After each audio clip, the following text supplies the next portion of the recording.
হরে কৃষ্ণা, রাধে রাধে। সম্মানীয় দর্শক শ্রোতা বন্ধু, চৈত্র শুক্লপক্ষের একাদশী তিথিটি কামুদা একাদশী নামে পরিচিত। এই একাদশী ব্রত পালন করলে পাপ ক্ষয় সম্ভব, পাশাপাশি মোক্ষ লাভ হয়। একাদশী মূলত একটি পুণ্যতিথি হিসেবে বিবেচিত হয়। পৃথিবীতে প্রতি বছর ২৪টি একাদশী তিথি আসে, কিন্তু অধিবর্ষের কারণে কখনো কখনো দুটো একাদশী তিথি বেশি পালিত হয়। একাদশী ব্রত পালন করলে অশান্ত মন শান্ত হয়ে যায়, মনের সকল ভ্রান্ত ধারণা দূর হয়ে যায় ও মনে একাগ্রতা বৃদ্ধি পায়। একাদশী ব্রত হিন্দু ধর্মের বৈষ্ণব সম্প্রদায়ের মধ্যে জনপ্রিয়ভাবে পালিত হতে দেখা যায়। সনাতন ধর্মাবলম্বী মানুষদের একান্ত পালনীয় কর্তব্য এই একাদশী তিথি। শুরু করছি কামোদা একাদশী ব্রতকথা মাহাত্ম্য। চলুন তার আগে আমরা সবাই একসাথে করজোড়ে একবার বলি, ওম নমো ভগবতে বাসুদেবায় নমঃ। মহারাজ যুধিষ্ঠির বলেন, হে বাসুদেব, আপনি কৃপা করে আমার কাছে কামোদা একাদশীর মহিমা কীর্তন করুন। শ্রীকৃষ্ণ বলেন, হে মহারাজ, এই একাদশী ব্রত সম্পর্কে এক বিচিত্র কাহিনী বর্ণনা করছি, আপনি এক মনে তা শ্রবণ করুন। পূর্বে মহর্ষি বশিষ্ঠ মহারাজ দিলীপের কৌতূহল নিবারণের জন্য এই ব্রতকথা কীর্তন করেছিলেন।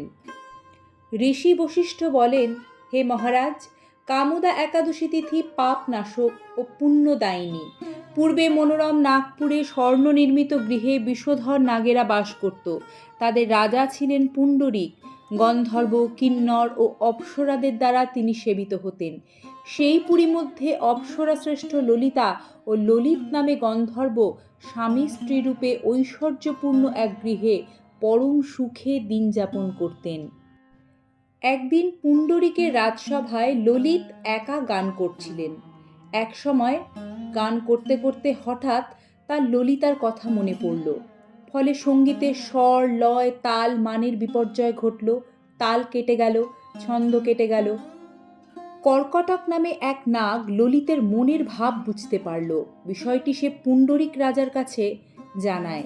তা শুনে সর্পরাজ ক্রোধ ভরে কামাতুর ললিতকে অভিশাপ দেন, রে দুর্মতি, তুমি রাক্ষস হও। সঙ্গে সঙ্গে ললিত ভয়ঙ্কর রাক্ষস মূর্তি ধারণ করলেন। তার হাত 10 যোজন বিস্তৃত, মুখ গুহাতুল্য, চোখ প্রজ্বলিত আগুনের মতো প্রকাণ্ড এক শরীর তিনি লাভ করলেন।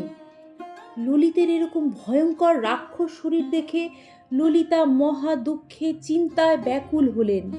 স্বেচ্ছাচারী রাক্ষস ললিত দুর্গম বনে ভ্রমণ করতে লাগলো। ললিতা কিন্তু তার সঙ্গ ত্যাগ করলেন না। ললিত নির্দয়ভাবে মানুষ ভক্ষণ করত। এই পাপের ফলে তাঁর মনে বিন্দুমাত্র শান্তি ছিল না। পতির সেই দুরাবস্থা দেখে ব্যথিত চিত্তে কাঁদতে কাঁদতে ললিতা গভীর বনে প্রবেশ করলেন। একদিন ললিতা বিন্ধ্য পর্বতে উপস্থিত হলেন। সেখানে ঋষ্যশৃঙ্গ মুনির আশ্রম দর্শন করে মুনির কাছে হাজির হলেন। তাকে প্রণাম করে সেখানে দাঁড়িয়ে রইলেন। মুনিবর জিজ্ঞাসা করলেন, হে সুন্দরী, তুমি কে? কার কন্যা? কি কারণেই বা এই গভীর বনে এসেছ?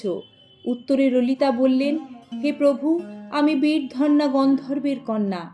আমার নাম ললিতা। আমার পতির পিশাচত্ব দূর হয় এমন কোনো উপায় আছে কি, তা জানবার জন্য আমি এখানে এসেছি।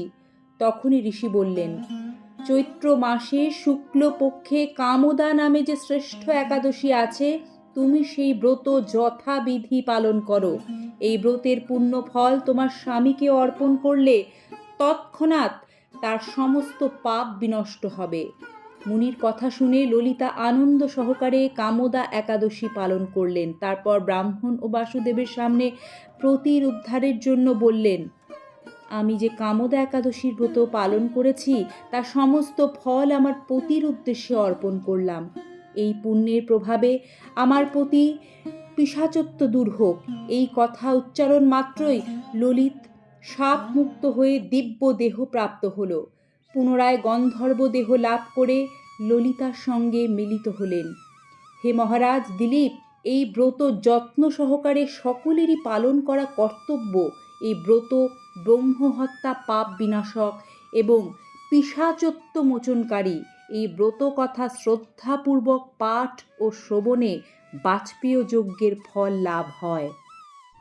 চৈত্র মাসে শুক্লপক্ষের কামদা একাদশী ব্রত মাহাত্ম্য বরাহ পুরাণে বর্ণিত আছে।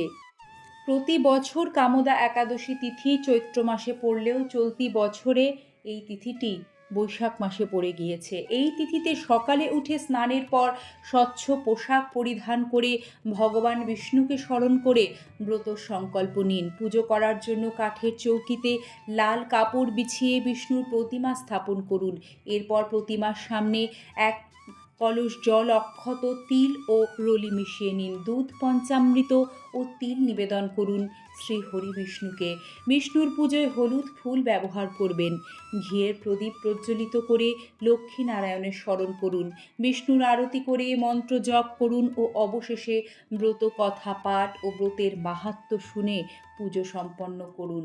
পরদিন সঠিক সময়ে সঠিক নিয়মে পারণ মন্ত্র উচ্চারণ করে সম্পূর্ণ একাদশী তিথিটি পালন করলে তবেই একাদশীর সম্পূর্ণ ফল লাভ করা সম্ভব। ধর্মীয় বিশ্বাস অনুযায়ী এই একাদশী ব্রত পালন করলে সমস্ত পাপ থেকে মুক্তি পাওয়া যায়।